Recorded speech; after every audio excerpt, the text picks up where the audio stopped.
Tem alguém alegre aí? Dá glória a Deus. Tem alguém cansado aí? Dá glória a Deus. Glória a Deus. Feliz de ver você aqui hoje. Bom? Tá lembrando de mim, não? Te perturbo sempre lá na rede social, né? Você possa estar aí se alegrando no nosso meio. Queridos, eu quero... Isa, isso. É nome de famoso, né? Isa Borges.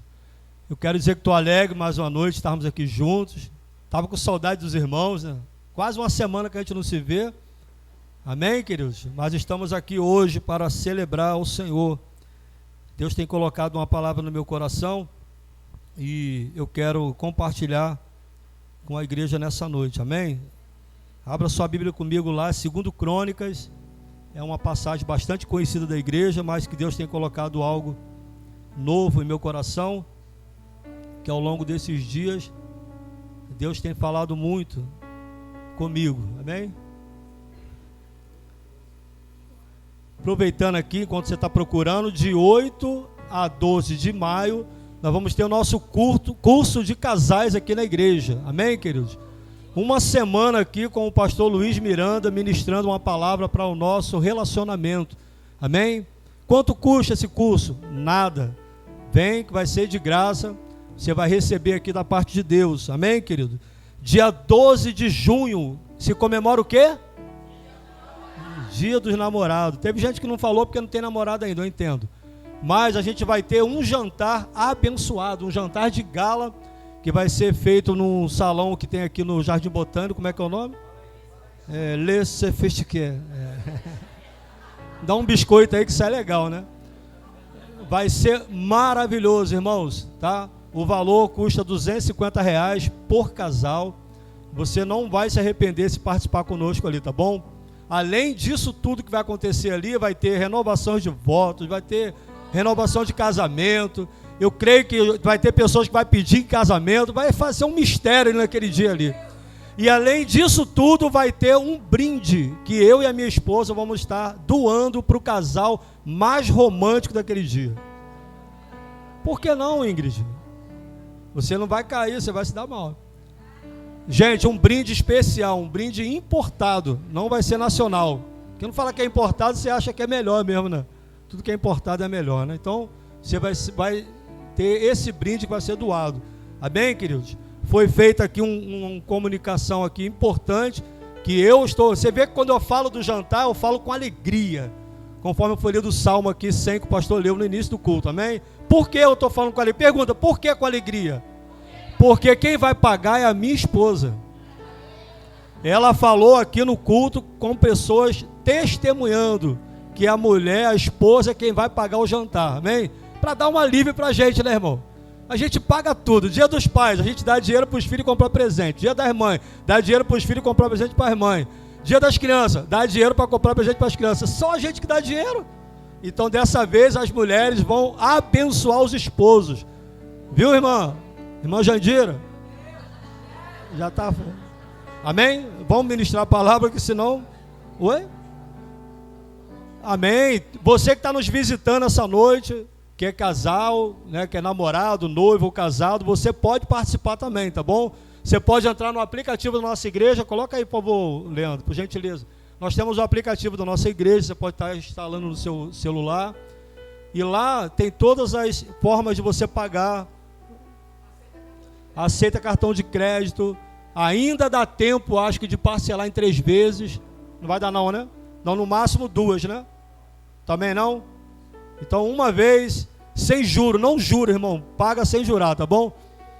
Vai lá, ó, entra no aplicativo nosso da IBP, Igreja Batista da Vila. Você vai encontrar todas as informações lá, tá bom? Eu só quero dizer para você isso. Se você não for, você vai depois se arrepender, porque vai ser algo extraordinário, tá bom? Isso, pastor Luiz Miranda está sempre conosco aqui. Ele é terapeuta familiar para casais, para família. Uma bênção, irmãos. E no dia 8 de maio, não esquece essa data, de 8 a 12 de maio, venha estar conosco aqui, tá bom? A partir das 19h45, tá bom? Amém, queridos? Depois desse curso, todos os dias o pastor vai estar levando a gente para uma churrascaria. Bem na fé, meu, creia nisso, amém?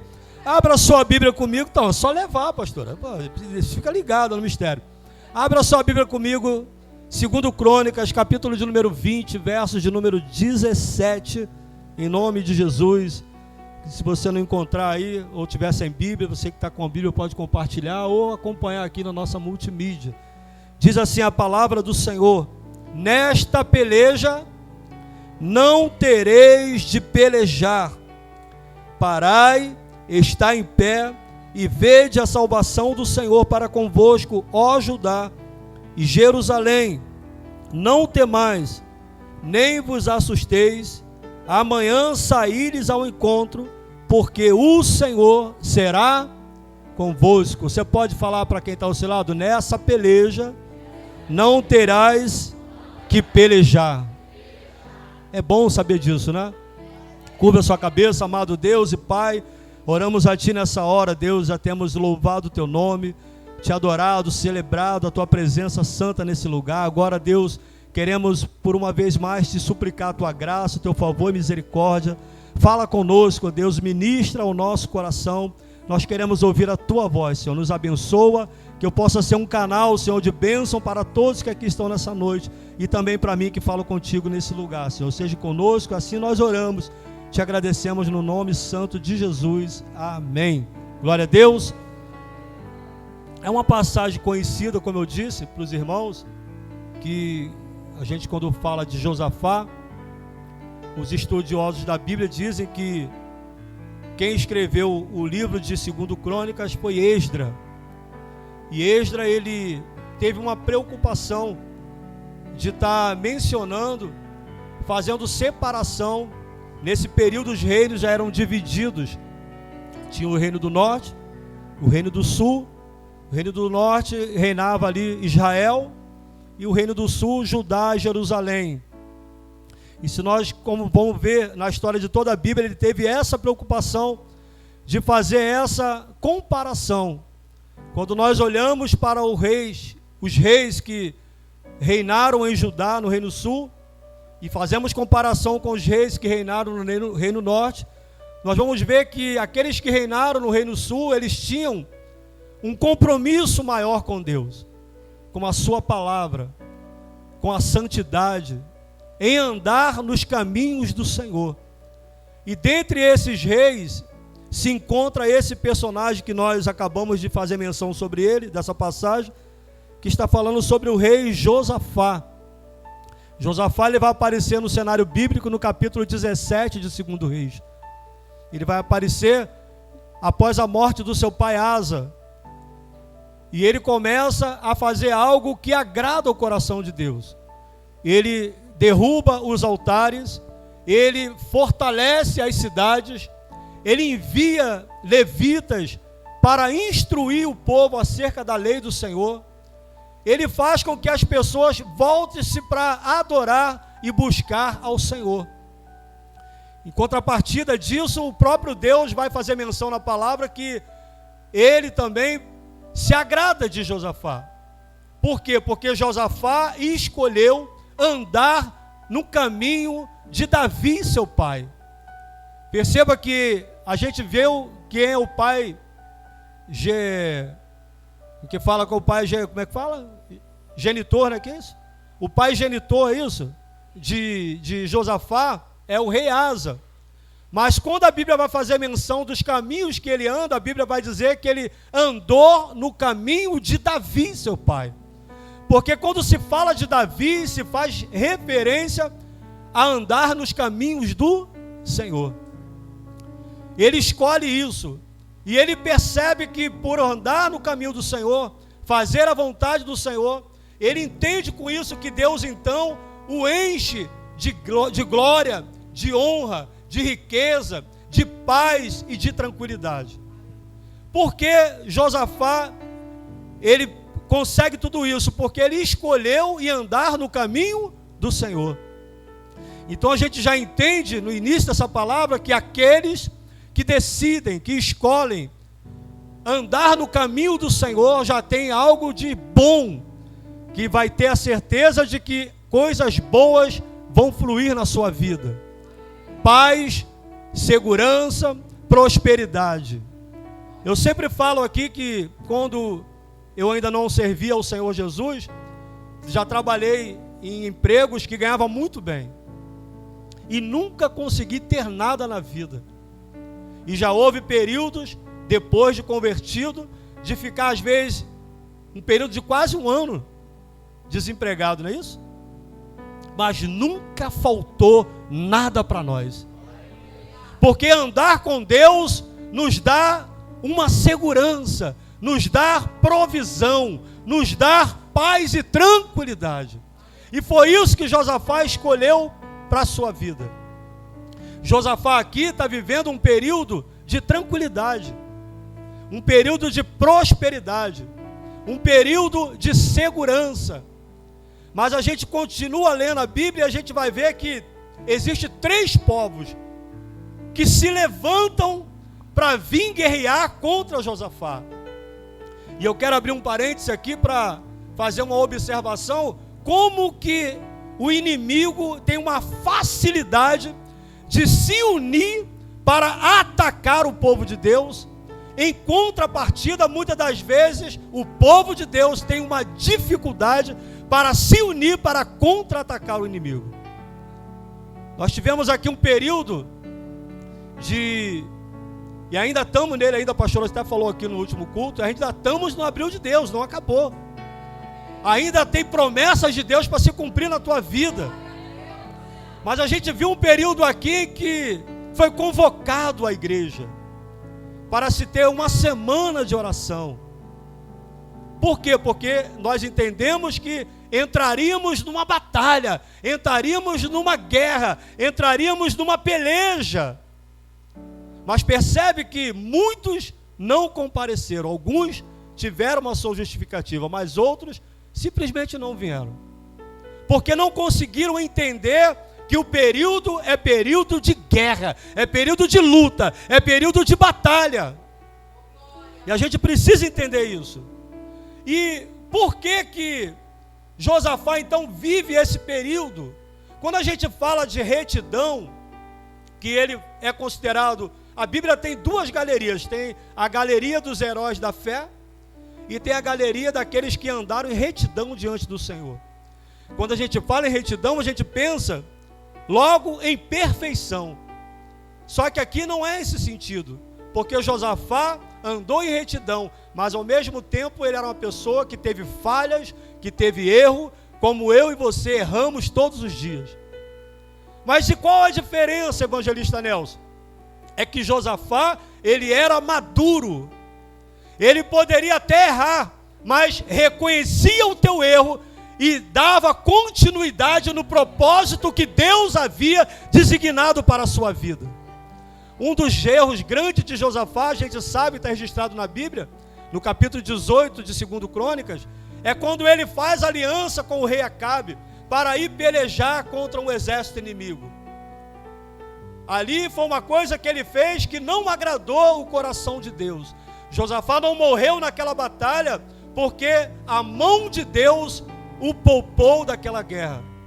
A mão de Deus o guardou. Depois o profeta, quando o repreende, vai dizer: não morreste na batalha, visto porque fizeste coisas boas diante do Senhor. Vale a pena fazermos coisas boas diante do Senhor, porque nós assim vamos ajuntando crédito no céu, para que quando nós errarmos, não sejamos punidos pelos nossos erros, mas que Deus possa ter misericórdia da nossa vida e nos preservar de todo erro. Ele aqui faz isso, e ele começa a viver esse tempo de paz. Quantos de nós já não passamos por isso? Em períodos da nossa vida em que nós estamos em paz, tudo está bem, tudo está tranquilo, a gente está com as contas pagas, a gente está com a nossa despensa abastecida, ninguém está enfermo, está todo mundo com saúde, estamos na nossa casa, vestidos, andando para onde nós queremos, até que um problema se levanta. Foi o que aconteceu aqui na vida de Josafá. Mas eu quero que você se atenta para o versículo que nós lemos, porque Deus ele vai, dentro de todo esse cenário, no versículo 17, ele vai declarar que nesta peleja não terás que pelejar, aleluia. Ou seja, Deus está dizendo para mim e para você, essa peleja não é sua, essa peleja é minha. Poucas as vezes, eu fiquei procurando durante essa semana, quantas foram as vezes que Deus desceu para tomar posse de uma guerra do seu povo. Você vai encontrar poucas as vezes isso. Deus sempre se prevaleceu de ajudar o seu povo, usando muitas das vezes a natureza. Você lembra no deserto, quando o faraó vinha atrás do povo, e o povo não tinha para onde ir, o que Deus fez? Deus abriu o mar vermelho para o povo passar, e quando o inimigo foi passar, Deus fechou o mar vermelho, matando todo aquele exército. Deus, muitas das vezes, ele vai nos dar livramento, usando um anjo. Na batalha contra o rei Ezequias, que Senaqueribe se levanta contra ele, Deus diz que manda um anjo, e num só dia, aquele anjo exterminou 185 mil soldados, aleluia. Em outras ocasiões, Deus, ele enche alguém de poder, de graça, de unção, como fez na vida de Sansão, para que um homem só consiga destruir um exército inimigo. Mas poucas vezes, Deus mesmo se levantou do seu trono e veio guerrear a guerra do seu povo, aleluia. Eu consegui encontrar duas. A primeira está lá em Êxodo capítulo 3, no versículo de número 7 e 8, quando Deus ele diz para Moisés: tenho eu ouvido o sofrimento do meu povo, pelo que Faraó tem feito com eles, aumentando os seus trabalhos, os seus exatores. Por isto eu mesmo desci para vos dar livramento, aleluia. Ei, querido, tem batalha que Deus não vai enviar natureza, Deus não vai enviar anjo, Deus não vai dotar alguém de força, mas Ele mesmo vai levantar do seu trono para te dar vitória, aleluia. Ele mesmo vai levantar do seu trono e vai abençoar a tua vida. Como nesse caso aqui de Josafá. Por quê? Qual o significado do nome Josafá? O significado do nome Josafá diz: Deus julga, ou Deus é juiz. Depois de tudo aquilo que tinha acontecido, o versículo de 1 do capítulo 20, ele começa a dizer: sucedeu depois disso. Depois disso o quê? De tudo aquilo que aconteceu, dele ter fortificado a cidade, ter enviado levitas, ter feito tudo certo, ainda assim o inimigo se levantou. Mas se você está andando num caminho de retidão, você pode ficar tranquilo, porque Deus vai te dar vitória, aleluia. Deus vai se levantar do seu trono para abençoar a sua vida, aleluia. Deus não vai enviar anjo, nem natureza, nem vai dotar ninguém de força, mas Ele mesmo vai abençoar você e vai te dar vitória e livramento. Porque tem batalhas que se levantam contra a minha vida e a sua vida, que o próprio Deus ele a toma como para si, para nos abençoar e nos dar vitória. Então, qual foi o primeiro critério que Deus usou para poder abençoar esse povo juntamente com o rei Josafá? Foi porque ele viu que Josafá andava num caminho de retidão. Você precisa andar num caminho de retidão.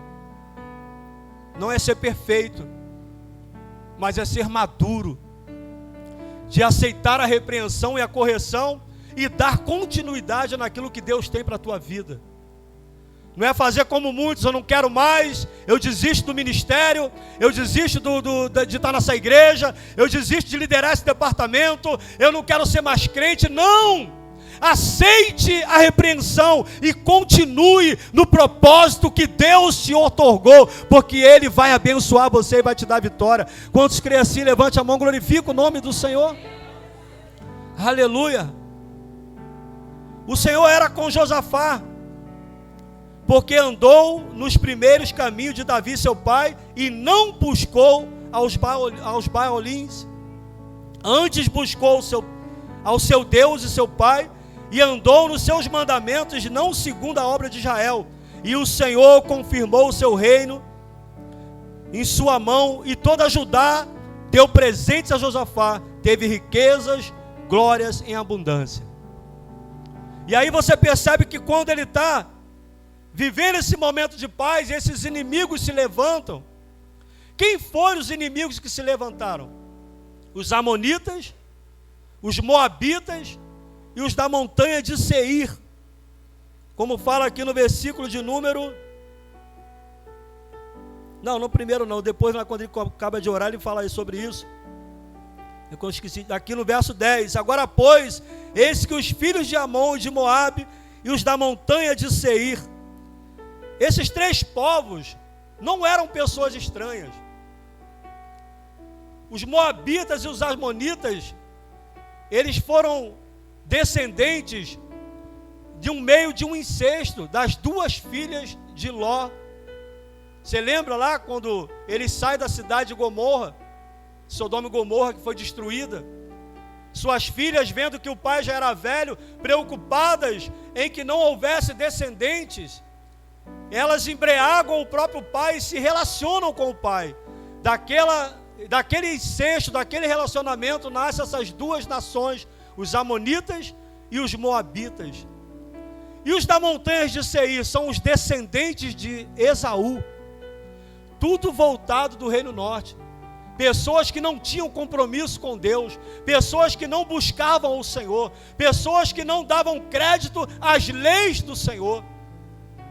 E essas pessoas agora, elas estão incomodadas porque estão vendo que Josafá e o povo de Judá estão vivendo um tempo de paz, estão vivendo um tempo de prosperidade, estão vivendo um tempo de segurança. Elas entendiam, não, essa paz quem tem que ter somos nós, essa prosperidade também cabe a nós, essa segurança também cabe a nós. E eles tentam agora ir destruir aquele povo, aquela nação, porque estavam querendo ter aquilo que eles não tinham direito, porque só quer roubar a tua paz quem não tem paz. Só quer roubar a tua prosperidade quem não tem prosperidade. Só quer roubar a tua segurança quem não tem segurança. Mas percebe que eles entendiam que quem estabeleceu essa paz, essa prosperidade e segurança foi o rei Josafá. Mas eles estavam enganados, porque quem estabeleceu a paz, a prosperidade e a segurança foi o próprio Deus, aleluia. Tirar a paz que o homem concede é fácil. Muitas das vezes as cidades, as nações, os países estão em paz e alguém se levanta e consegue tirar a paz. Quantas das vezes você está bem, está em paz, né, Márcio? E alguma coisa, alguma situação tenta tirar a tua paz. E às vezes, irmãos, eu quero que você entenda isso. A prosperidade do homem, alguém pode te roubar. A segurança que o homem provê, alguém pode também te tirar. Mas eu quero ver tirar a paz, a prosperidade e a segurança que Deus estabeleceu para a tua vida, aleluia. Aleluia. Glória a Deus. O livro de Ageu, capítulo 2, verso 8 diz, o Senhor dizendo, minha é a prata, meu é o ouro, aleluia. Toda prosperidade, toda riqueza, ela vem de Deus, aleluia. Quando Davi, lá em Crônicas, dá a oferta para o templo, ele vai declarar no versículo, Senhor, quem somos nós para te dar tal coisa, se antes da tua mão não viesse, aleluia. Ele sabia que tudo aquilo que ele possuía, era Deus quem estava o dando, aleluia. E o povo se alegrou com isso, irmãos. Jesus vai dizer lá em João 14, verso 27, eis que vos dou a minha paz vos dou e não vos la dou como o mundo a dá, aleluia. A paz que Cristo dá, você pode estar passando por um tormento, por um vendaval, mas você consegue se manter em paz, porque a paz que Deus estabelece, ninguém tira, aleluia. É isso que as pessoas muitas das vezes não entendem, diácono Gilson. Por que ele está passando por isso, está vivendo esse momento, nada está dando certo, as coisas estão difíceis, não está sem recursos, sem condições, e ele continua na igreja, dando glória, dando aleluia, porque você reconhece que a tua paz, a tua segurança, a tua prosperidade vem do Senhor, aleluia. Quando nós entendemos isso, a gente fica em paz, irmão. A gente fica em paz quando a gente reconhece que tudo que nós temos vem do Senhor, aleluia. Esse povo não entendia isso. Por isso que esse povo estava tentando fazer aquilo, mas não conseguiram. No versículo de número 2, então vieram alguns que deram aviso a Josafá. Qual foi o segundo critério que Deus deu para manter a paz, a segurança e a prosperidade daquele povo, junto com o rei Josafá? É porque viu ali que havia pessoas que tinham percepção. Eu estava tentando lembrar dessa palavra em casa hoje, e deitado ali do lado da Zirlei na cama, tentando tirar um cochilinho, mas não dava, porque eu estava meditando nisso, e veio essa palavra que eu estava querendo encontrar ela, percepção. Você percebe que quando a gente lê aqui, ó, que o povo estava vendo eles com a grande multidão da além do mar, da Síria, eis que estão em Hazadá Tamar, que é em Gedi. Era um caminho que não era comum ninguém andar. A estratégia do povo inimigo era tentar pegar o povo de surpresa. Porque o inimigo sempre é assim, querido. Ele sempre vem de forma sorrateira. Ele vem sempre de uma forma que nós não consigamos entender que é ele que está agindo. É por isso que precisa o povo de Deus ser um povo de percepção. Percepção. Eu tenho que falar várias vezes que demorei para achar essa palavra hoje. A gente tem que estar apercebido, irmãos. A gente ora muito, a gente pede tanta coisa a Deus, mas o apóstolo Paulo nos deu um grande ensinamento que muitas das vezes nós não pedimos mais, o discernimento. Hoje quase ninguém faz isso mais, essa oração. Eu já ouvi alguns anos atrás, eu ouvi as pessoas orando, falando isso: Senhor, me dá discernimento dos espíritos, me dá entendimento da tua palavra. Mas a oração mudou. Senhor, me dá prosperidade, Senhor, me dá. Não é errado você pedir isso, amém? Talvez você pense assim, obrigado, irmão. Talvez você pense assim, mas é errado fazer isso. Não, não é errado. Mas você não pode deixar de pedir essas coisas que são mais importantes. Percepção, discernimento. O que é percepção? É você enxergar algo que ainda não aconteceu. É aquele olhar da mãe, é aquele olhar do pai, que quando o filho está fazendo alguma coisa e os pais, ou os pastores também, a gente pode falar isso, eles conseguem enxergar lá na frente. Eu servi a Deus numa igreja que o pastor falava muito isso, e a gente às vezes até achava ruim aquilo. Achava assim, quer ser o tal, mas não é, porque Deus faz isso, Deus dá essa percepção para aqueles que a pedem. E às vezes o pastor, ou o pai, ou a mãe, ele fala para o filho, ou o pastor fala para o servo: não vai por esse caminho, não faz isso, porque lá na frente pode acontecer isso. Deus está dando uma percepção para a pessoa. E muitas das vezes, quantas das vezes eu já quebrei a cara por não receber esse tipo de conselho, não aceitar esse tipo de conselho. Então nessa noite Deus quer levantar pessoas aqui com percepção. Onde estão? Aqueles que estão voluntários, querem percepção nesse lugar, aleluia. O povo estava vindo sorrateio, subindo pela ladeira de Ziz, que era uma ladeira que era dificultosa para subir. Era uma ladeira que tinha pedras, rochas cortantes, que se a gente se encostasse, ele desse bobeira, cortava braço, cortava perna. Podia cair em cima de uma pedra daquela e até perder a própria vida. Mas eles estavam vindo por ali. Só que a Bíblia está dizendo que tinha alguns, aleluia, que estavam percebendo aquilo, aleluia. E quando perceberam aquilo, não ficaram calados. É outro ponto importante, que muitas das vezes Deus está nos dando uma visão, um entendimento de alguma coisa, e nós ficamos calados, aleluia. É hora de nós abrirmos a nossa boca e falarmos aquilo que Deus está nos mostrando. Eles perceberam que o povo estava vindo para atacar e foram falar para o rei. Quando eles contam para o rei que já estavam em Engedi, eu fui pesquisar lá no mapa, Engedi até chegar onde eles estavam em Jerusalém, eram aproximadamente 40 quilômetros.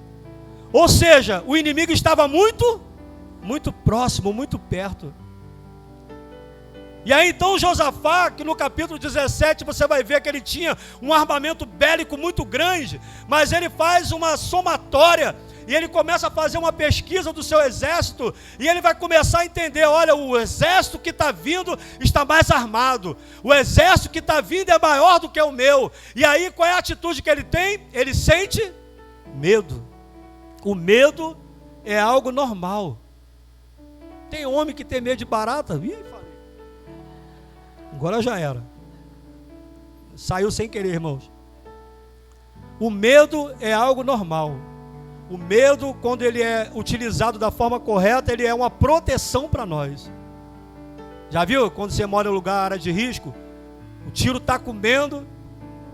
Eu, nesse momento, onde tiver uma cama, um armário, eu me jogo para baixo. Mas tem gente que não tem medo, vai lá para a janela, pega o celular e vai filmar, irmão. Meu Deus do céu. Irmão, esse não tem medo. Aí bota uma barata perto de uma pessoa dessa, tem medo. Mas quando a gente tem um medo que é controlado para poder nos livrar dessas situações, é bom. Mas quando o medo é um medo exagerado, aí é ruim. Porque o medo exagerado faz a gente não lutar guerras que a gente nem sabia se ia ganhar ou não. Quantas pessoas desistiram de uma faculdade porque tiveram medo? Quantas pessoas deixaram de abrir um comércio porque tiveram medo? Quantas pessoas desistiram de um casamento porque tiveram medo? Quantas pessoas deixaram de exercer um ministério porque tiveram medo? Nessa noite, no nome de Jesus, você pode sentir medo, mas declare para você: não vou deixar o medo me dominar, aleluia. Não vou deixar o medo dominar minha casa, não vou deixar o medo dominar minha família, não vou deixar o medo dominar meu ministério, não vou deixar o medo dominar a minha igreja, aleluia. Vença o medo nessa noite, no nome de Jesus. Josafá sentiu medo, é normal, irmãos. E qual foi a atitude dele? Sentiu medo, mas logo após ele se lembrou de um Deus que tudo pode. Ele se lembrou de um Deus que havia prometido que o daria vitória. E o que ele faz? Ele se faz buscar o Senhor. E ele conclama um jejum. Eu acho lindo isso aqui, irmãos. Primeiro comentário que eu fiz no início era para fazer agora, né? Mas como não está nada ensaiado aqui, vocês deram para perceber? Eu acho lindo porque eu vejo um povo ali que ainda estava disposto para buscar o Senhor. Eu vejo um povo ali que ainda tinha capacidade de obedecer à sua liderança. Eu vejo um povo ali que tinha disposição de sair da sua casa para ir para o templo buscar a face do Senhor, buscar socorro. Qual era o tempo que eles estavam vivendo, que eu falei no início? Era tempo de paz, tempo de prosperidade, tempo de segurança. O grito era esse, mas agora o grito mudou. Agora o tempo é de guerra, o tempo é de peleja, o tempo é de luta. E Josafá então entende: se o tempo é de guerra, ninguém come. Se o tempo é de guerra, ninguém bebe. Se o tempo é de luta, ninguém fica em casa. Vamos todo mundo subir o monte. Vamos para a igreja do Senhor. Vamos dobrar o nosso joelho e vamos pedir socorro àquele que é poderoso para nos dar vitória. Aleluia.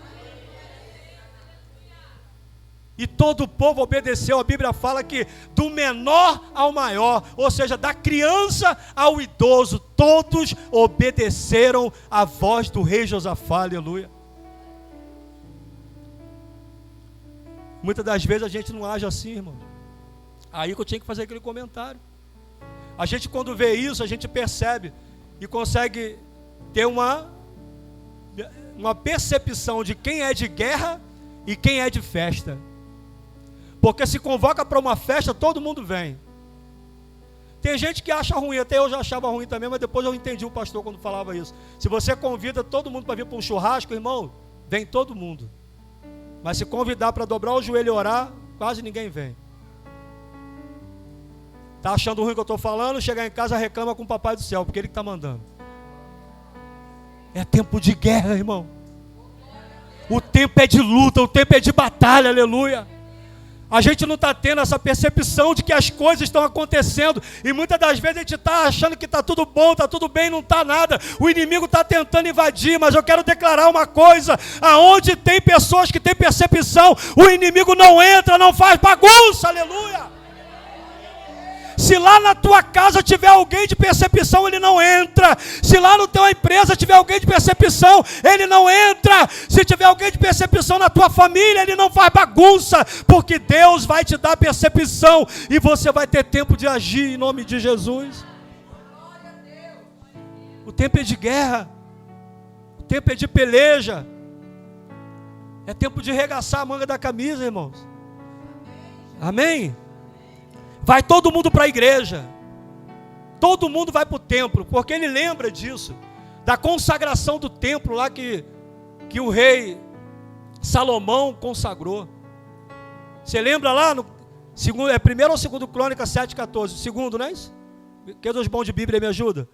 Segundo Crônicas 7,14, o que diz lá? Eu gosto muito do verso 13 primeiro. O que diz lá no verso 13? Olha que coisa.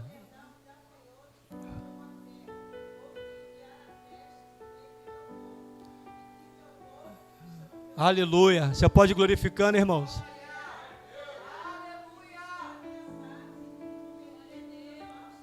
Eu, Senhor, e sararei a sua terra. Amém? Percebe que Deus ele vai trazer 3 situações que pode acontecer de ruim na nossa vida. 3 situações: peste, que mais? Gafanhotos e falta de chuva, né? Cerrar chuva. São 3 situações difíceis, irmãos, que faz parte da nossa sobrevivência.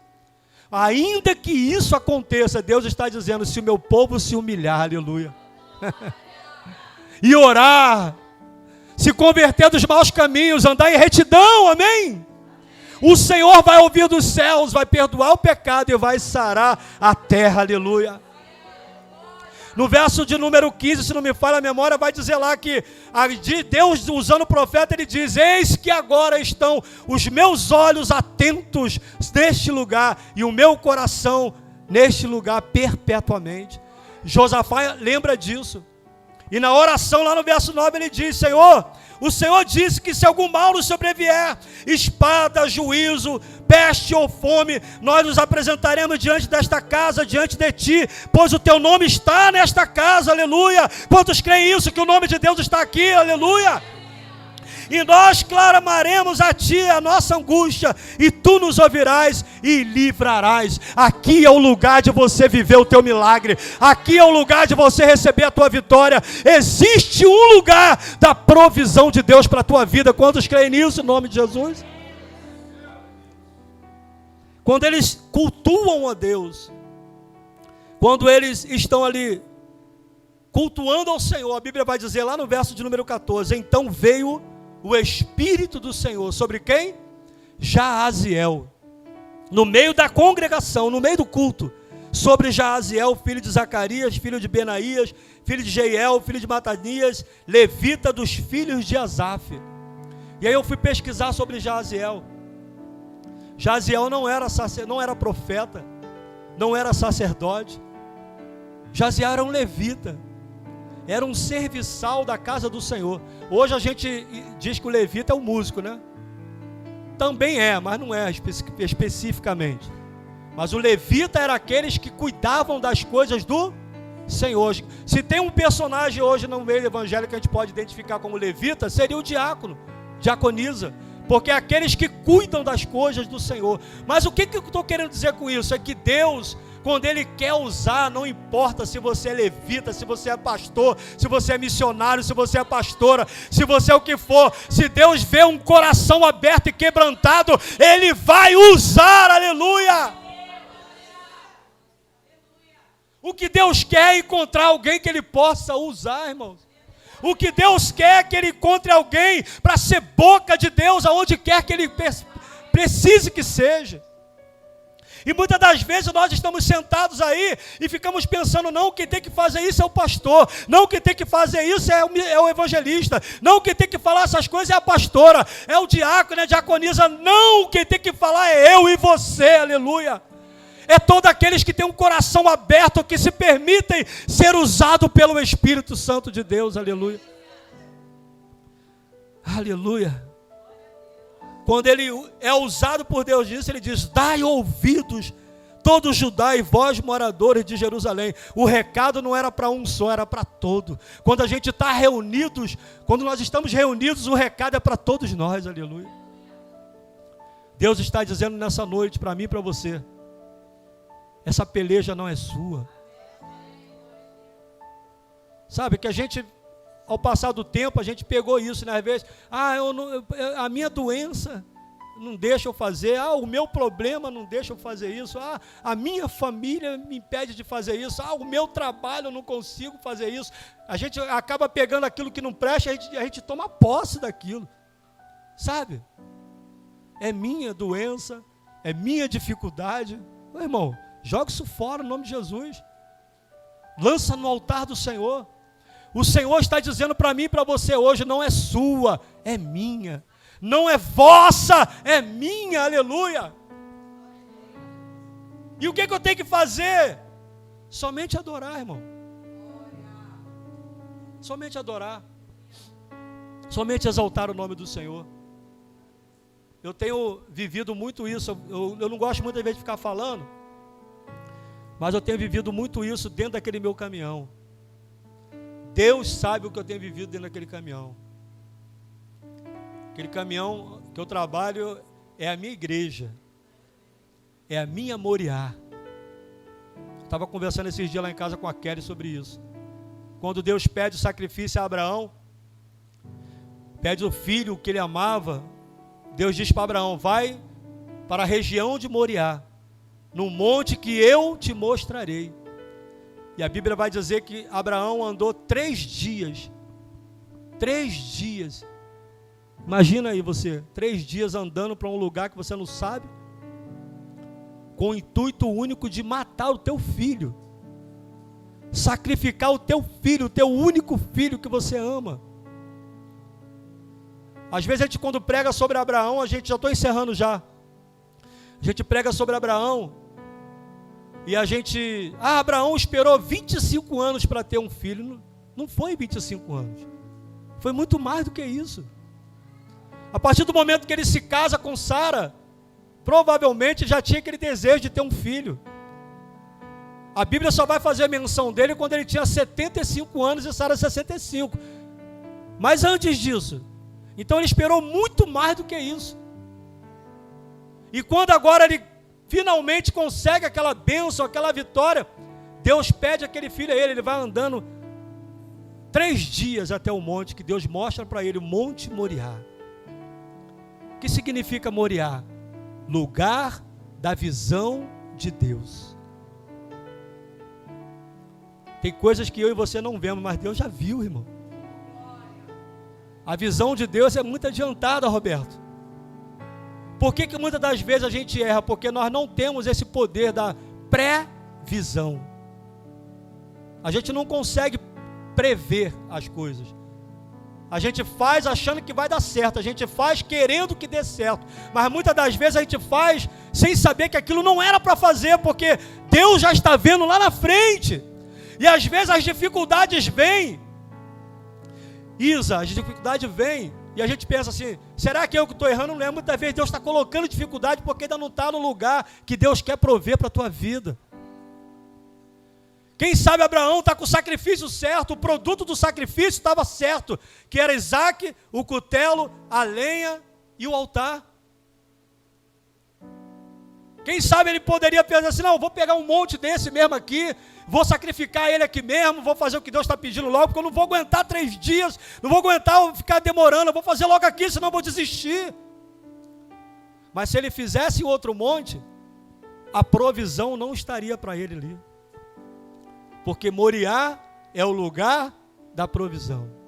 E a gente está acostumado, a vida toda, quando a gente quer alguma coisa e tem dificuldade, o que a gente fala? É comum a gente falar, eu queria tanto um carro, aí o marido está duro, não tem nada para comprar esse carro. Aí o que a gente fala? Deus proverá. Né? A gente lembra logo disso. Eu falo muito isso com a minha esposa, mas Deus tem me dado um entendimento diferente sobre isso. Deus proverá. Eu queria tanto. Deus proverá, irmão. Fica tranquila, Deus vai prover. Só que não tem nada a ver se Deus proverá com o que a gente entende, irmãos. Porque ali não é o nome de Deus. Deus, em nenhum lugar da Bíblia você vai achar dizendo que o nome de Deus, um dos nomes de Deus é Jeová Jirê. Jeová Jirê é o significado de prover. Mas Deus proverá é o nome do lugar. Quando Abraão sacrifica e Deus provê, ele dá o nome, o lugar. Então chamou Abraão o nome do lugar. Deus proverá. E até hoje se diz, no monte do Senhor se proverá. Ou seja, você já pegou? Eu não sei se tem alguém que já pegou. Existe um lugar específico da tua provisão. Existem muitas igrejas aqui em São João de Meriti. Existe ou não? Eu nunca fiz uma pesquisa, pastor, para saber. Existem muitas igrejas, muitas. Centenas ou talvez milhares. Tem lugares aí que você tiver, tomar um tropeção na calçada da tua igreja, tu cai dentro de outra. É ou não é verdade? Mas por que você está aqui? Porque aqui é o teu Moriá. Aleluia. Aqui é o lugar da tua provisão. Se Abraão sacrifica em outro lugar, o cordeiro não ia estar lá, aleluia. Por quê? Porque o cordeiro estava no Monte Moriá, o lugar da visão de Deus. Deus já tinha provido o cordeiro, aleluia. Não adianta eu ter o sacrifício certo e oferecer no lugar errado, porque o lugar errado não me trará provisão. Amém? Pegou? Aí, pega isso para você aí, leva para o resto da sua vida. Sacrificar no lugar errado não me trará provisão. Eu fui membro de uma igreja que tinha uma irmã que ela era dizimista fiel do João Ribe Palharim. Ela tinha um carnezinho anual, irmão. Ela não dava dízimo na igreja que ela congregava, pastor. Mas eu sou dizimista fiel. Da onde? Da igreja Paz e Vida. E eu falava para ela, irmã, você está fazendo o sacrifício certo, porém, no lugar errado. E por que a vida nunca melhorava? Porque aonde ela estava sacrificando, não era o Moriá dela, onde tinha a provisão de Deus para a vida dela. Ela tinha um carnezinho, achava engraçado aquilo, irmã, pelo amor de Deus, irmão, dá teu dízimo aqui na tua igreja, você congrega aqui. Você quer ser dizimista, Paz e Vida? Pede carta para o pastor, naquela época a Assembleia de Deus tinha muito isso, né? Pede carta para o pastor, vai congregar na Paz e Vida, irmão. Se você está entendendo que lá é o lugar da tua provisão, vai lá, vai em paz, vai congregar com João Ribe Palharim, pregadores do telhado. Mas você está sacrificando no lugar errado. Então não adianta a gente ter o sacrifício certo, mas sacrificar no lugar errado. Eu falei para Kelly, talvez aqui seja a tua Moriá. Rodou, passou uns tempos, vinha para cá com dificuldade, está hospedada lá em casa. Tem que alugar uma casa aqui em São João para ela morar, porque eu não aguento mais. Estou brincando, tá, Kelly? Estou brincando. Você é sempre bem-vinda lá na minha casa lá. Rapaz, eu durmo sem Kelly, quando eu acordo eu chego lá, eita, Kelly está aí. Chega assusta, mas é uma benção. A gente tem uma história, né, Kelly, muito grande. Eu fui uma pessoa muito pejorativa na vida da Kelly, mas eu glorifico a Deus que Deus transformou esse passado em algo bom, porque nós escolhemos andar no caminho reto. Então, queridos, eu não vou passar daqui não, porque eu já estou vendo o sinal vermelho aqui na minha frente, e a multa de Deus é cara. Não queira ultrapassar sinal vermelho de Deus, não, que é caro, viu, Roberto? Foi isso que Deus colocou no meu coração. E eu quero dizer isso para você nessa noite, que para você descansar o teu coração. Se eu soubesse cantar um louvor, eu cantaria. Qual você escolheu, Sara? Há um lugar. Quem conhece esse cântico? Mandei o Roberto. Ah, pastor, então a senhora vai cantar. Esse louvor é perfeito para essa pregação. Esse lugar é o Senhor. Vamos ficar de pé em nome de Jesus? Amém? Você pode aplaudir o Senhor nessa noite?